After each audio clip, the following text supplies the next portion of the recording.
America से Europe तक फिलिस्तीन के समर्थन में सड़कों पर उतरा जनसैलाब।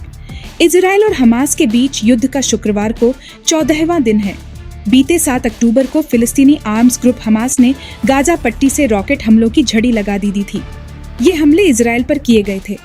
हमास ने हमलों की जिम्मेदारी ली और इसे इजराइल के खिलाफ सैन्य कार्रवाई बताया। हमास ने गाजा पट्टी से करीब 20 मिनट में 5000 रॉकेट दागे थे। इजराइल और हमास जंग का असर पूरी दुनिया में देखने को मिल रहा है। फिलिस्तीन के समर्थन में अमेरिका और यूरोप में लोग सड़कों पर उतर आए हैं। दुनिया भर के कई देशों में इजराइल के विरोध और फिलिस्तीन के समर्थन में प्रदर्शन हो रहे हैं। ये प्रदर्शनकारी गाजा में हिंसा समाप्त करने की मांग कर रहे हैं और फिलिस्तीनी लोगों के साथ खड़े हैं। उन्होंने इजराइल और हमास जंग तत्काल बंद करने की मांग की। लॉस एंजलिस में इजरायली दूतावास के बाहर भी फिलिस्तीन के समर्थन में प्रदर्शन हुए, जहां इजराइल के विरोध में नारेबाजी की गई। इस दौरान प्रदर्शनकारी और प्रशासन के बीच टकराव भी देखने को मिला। लॉस एंजलिस टाइम्स के एक फोटोग्राफर घायल हो गया। न्यूयॉर्क टाइम्स के टाइम्स स्क्वायर में फिलिस्तीन के समर्थन में हजारों लोगों ने मार्च किया।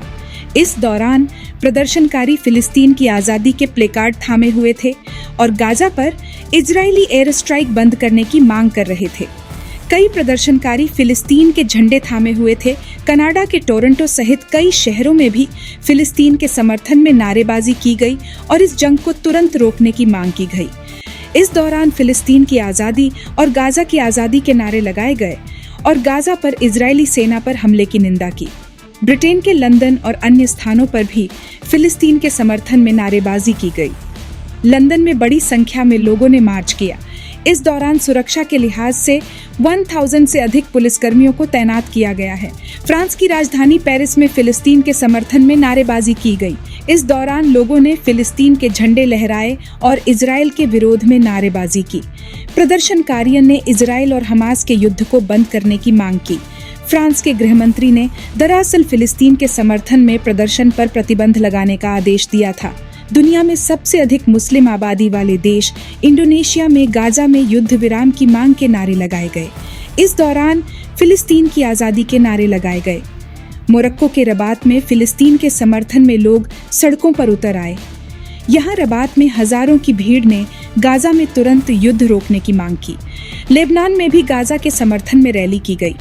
लेबनान के बेरूत में फिलिस्तीन के समर्थन में रैली निकाली गई, जो अमेरिकी दूतावास के पास हिंसक हो गई।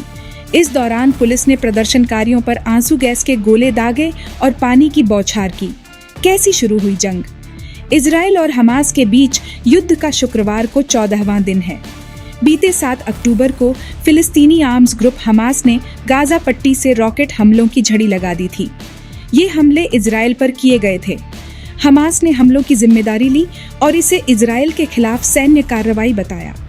हमास ने गाजा पट्टी से करीब 20 मिनट में 5000 रॉकेट दागे थे।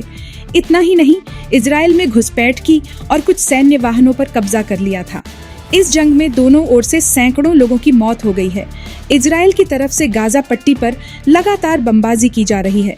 वहीं फिलिस्तीन में हमास के लड़ाके भी शांत नहीं पड़े हैं। वो इजराइल पर अभी भी 3 मोर्चे से अटैक कर रहे हैं। लेबनान, समंदर से सटे इलाके और इजिप्ट से सटे साउथ गाजा से रॉकेट और मिसाइलें दागी जा रही हैं।